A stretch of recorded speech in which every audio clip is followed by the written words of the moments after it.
नमस्कार। चलिए आज एक सफर पे निकलते हैं प्राचीन भारतीय इतिहास की गलियों में। हम कुछ बहुत ही फाउंडेशनल नोट्स को देखेंगे और समझने की कोशिश करेंगे कि उस जमाने का समाज, संस्कृति और राजनीति कैसी थी।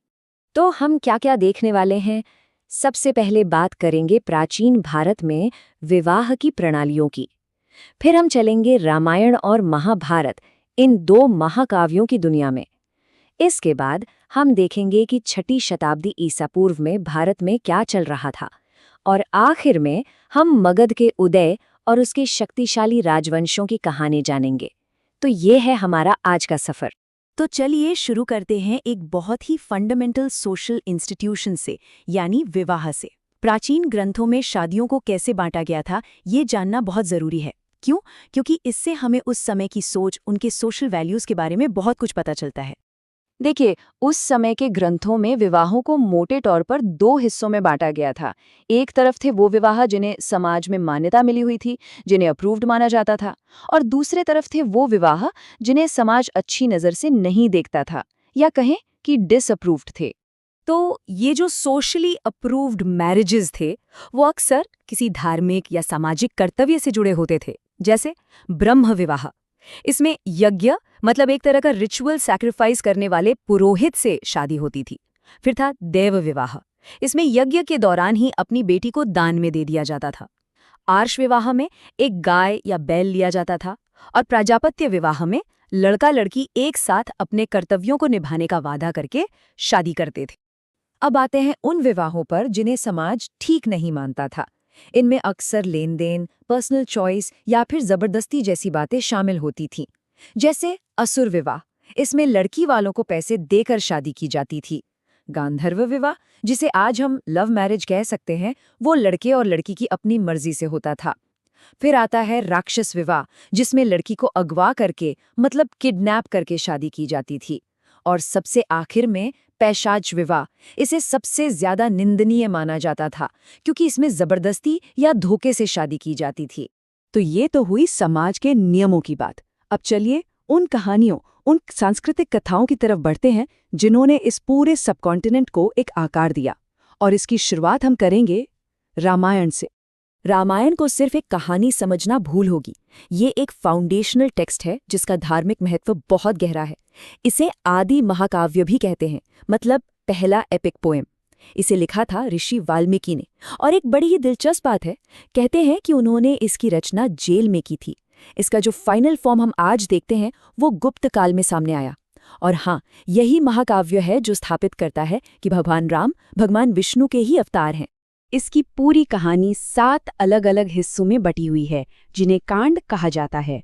ये हैं बालकांड, फिर अयोध्या कांड, अरण्य कांड, किष्किंधा कांड, सुंदरकांड, लंका कांड और आखिर में उत्तरकांड।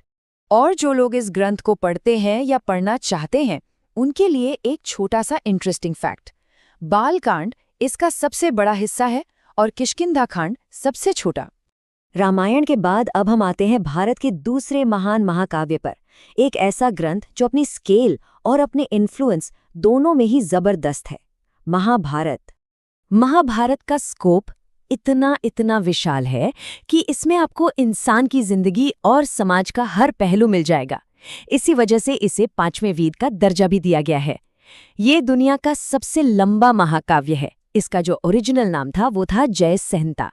इसे ऋषि व्यास ने लिखा था और इसका भी फाइनल वर्जन गुप्त काल में ही तैयार हुआ।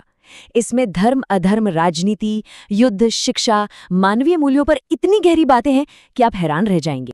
और सोचिए, इसका असर कितना गहरा था कि बाद में इसका फारसी में भी अनुवाद हुआ, रज़्मनामा के नाम से, जिसका मतलब है युद्ध की किताब। इसकी प्रस्तावना अबुल फजल ने लिखी थी और इसका अनुवाद किया था अब्दुल कादिर बदायूनी ने। और इसी विशाल महाकाव्य के अंदर छिपा है दुनिया का एक सबसे महत्वपूर्ण आध्यात्मिक ग्रंथ, भगवत गीता।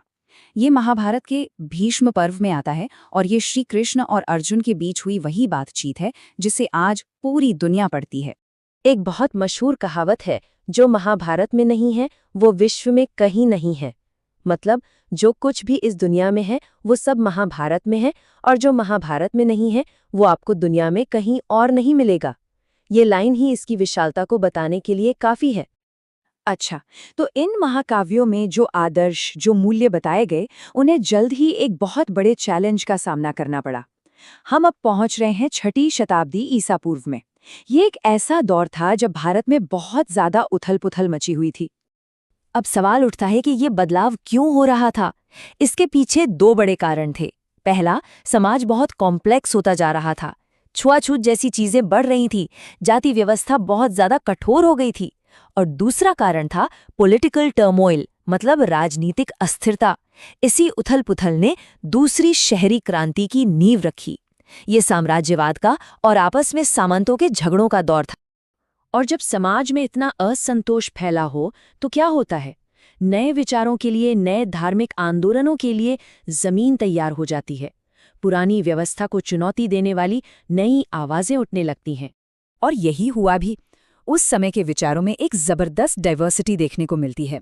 एक तरफ जैन धर्म और बौद्ध धर्म जैसे बड़े धर्म उभरे, तो वहीं दूसरी तरफ आजीवक, शैव, वैष्णव, भागवत और शाक्त जैसे कई और संप्रदाय भी सामने आए। तो एक तरफ ये धार्मिक और सामाजिक उथल-पुथल चल रही थी और इसी के साथ साथ भारत का पॉलिटिकल मैप भी पूरी तरह बदल रहा था। इसी दौर में 16 बड़े और शक्तिशाली राज्यों का उदय हुआ। इन्हीं को हम महाजनपद के नाम से जानते हैं। अब इन 16 महाजनपदों में से एक ऐसा था जो धीरे धीरे बाकी सब पर हावी होने लगा, और वो था मगध। तो चलिए अब कहानी को आगे बढ़ाते हैं और मगध के शक्तिशाली राजवंशों को जानते हैं। मगध और उसके बाद जो बड़े साम्राज्य बने, उनका इतिहास हमें कई राजवंशों के जरिए पता चलता है। ये एक पूरी टाइमलाइन है। शुरुआत हुई हर्यक वंश से, फिर आया शिशुनाग वंश, उसके बाद नंद वंश, फिर मौर्य, शुंग, कण्व और आखिर में गुप्त वंश। लेकिन एक और जरूरी बात है जिसे हमें नहीं भूलना चाहिए। ये वो दौर भी था जब भारत पर बड़े विदेशी आक्रमण हो रहे थे। जब नंद वंश का राज था, तब सिकंदर ने आक्रमण किया। मौर्यों के समय में यवन यानी ग्रीक्स आए और शुंग सातवाहन के दौर में शक यानी सिथियंस का आक्रमण हुआ। और जैसा कि इतिहास में होता है, बड़े साम्राज्यों के पतन के बाद पावर बिखर जाती है। सत्ता छोटे छोटे रीजनल और सदर्न किंगडम्स के हाथ में आ गई। गुप्त साम्राज्य के बाद वर्मन, गुर्जर प्रतिहार और पाल राजवंश जैसी ताकतें उभरी। शक काल के बाद राजपूत काल की शुरुआत हुई। और अगर हम दक्षिण भारत की बात करें तो वहां चालुक्य, राष्ट्रकूट, पल्लव, चोल, चेर और पांड्य जैसी बड़ी शक्तियां मौजूद थीं। तो हमने क्या देखा? प्राचीन भारत का इतिहास ये साम्राज्यों के बनने और बिखरने का और पुराने विचारों को नए विचारों से चुनौती मिलने का एक लगातार चलने वाला चक्र है। ये सब देखकर एक सवाल मन में जरूर आता है, इतिहास की ये जो पैटर्न है, ये जो धाराएं हैं, क्या आज भी हमारी दुनिया में दोहराई जा रही हैं? और ये प्राचीन इतिहास आज हमारी आधुनिक दुनिया को किस तरह से प्रभावित कर रहा है?